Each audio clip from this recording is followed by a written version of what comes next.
Washington City Code enforcement condemns a house. The Washington County School Board approves new cell phone policy for students, and your daily weather forecast with highs, lows, and everything you need to know for the days ahead. You're watching St. George News at 5, brought to you by our studio sponsor, We Win Injury Law. Good afternoon, I'm Ryan Forsey.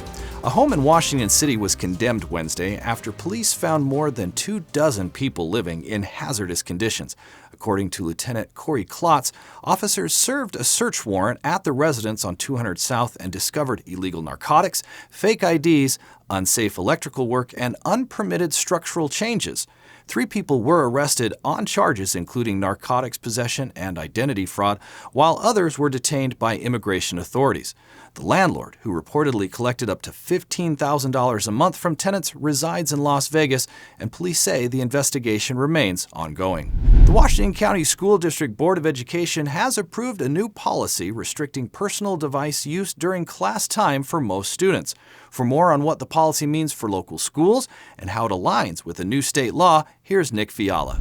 The Washington County Board of Education approved a new cell phone policy earlier this week after a final presentation from Elementary Education Executive Director Steve McGuire. Board President David Sterling offered additional comments before bringing the policy to a vote. So you'll notice much of the verbiage here is from the bill itself. What it'll look like for K through 9 students will be bell to bell. So when students come to school, we'll ask that any of those electronic devices are stored in their backpacks and put away until the end of the day. For senior high students, one issue of note is that they will be able to use their devices during passing periods and lunch. We've had PTA feedback on this. It was very positive. Most of the feedback we've gotten from parents has been very supportive of making sure that these distractions aren't happening in the classroom. I think many of the board has had opportunities to listen to constituents. Most, and overwhelmingly most, have been very supportive of the personal device use policy. I know that teachers as well are very supportive of this as they are looking to create environments in which learning can happen. All in favor say aye. Aye. Any opposed? Okay, that motion carries. Thank you. Thanks, Nick.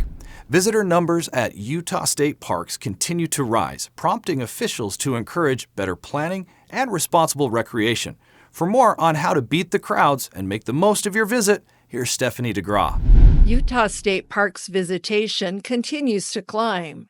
Officials are asking visitors to do more pre-planning and responsible recreating. Devin Chavez, Associate Director of the Utah State Parks, said tourism is increasing yearly.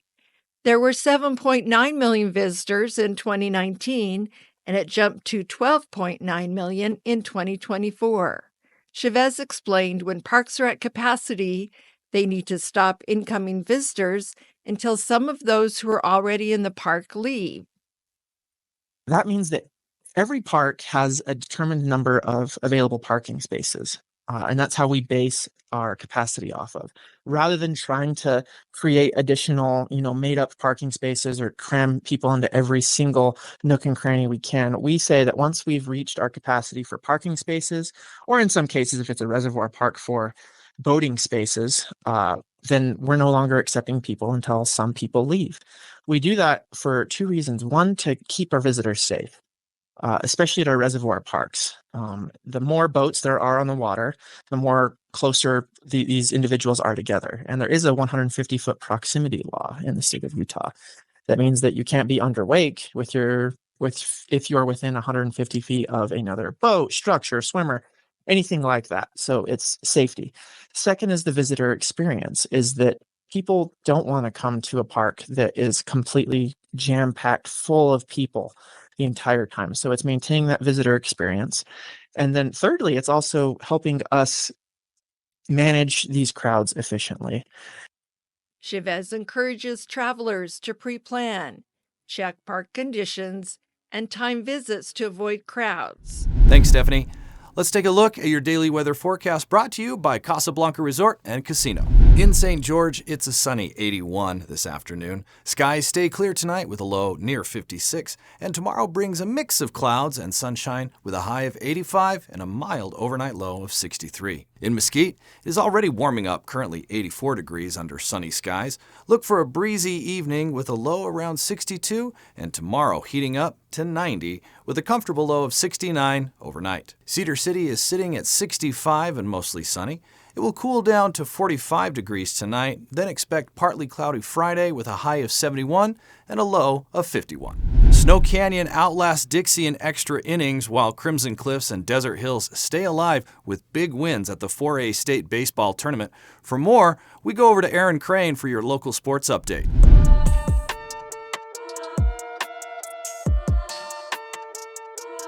Thanks, Ryan. This week in sports, the 4A State Baseball Tournament brought drama and redemption Tuesday at Brucehurst Field. Snow Canyon edged Dixie 9-8 in a 9-inning thriller capped off by Braden McGavro's game-winning RBI and 5 strong innings of relief from Trent Chris. Crimson Cliffs rallied from 4 runs down to top Timpanogos 7-5, while Desert Hills rebounded from a slow start in the tournament with a dominant 14-1 win over Park City, fueled by a grand slam from Stokely Tate. All 3 Region 9 teams advanced to pivotal matchups on Wednesday, with state title hopes still alive. Now back to you, Ryan. And if you haven't seen enough of Aaron, don't worry. He's back with Marty for your favorite weekend adventure guide. That's right, we got some big things happening this weekend. Starting out here in Hurricane at Sand Hollow, we had the Fab playing at the Rock Bowl. It's a Beatles tribute. But if that's not your thing, go down to the historic Dixie Sun Bowl because it's the Spring Roundup Rodeo on Friday and Saturday night. Tickets are available at the gate. We also have Movies at the Terrace at the Red Cliffs. They're playing Jurassic 3, so grab your kids and go watch a movie over there at the Red Cliffs.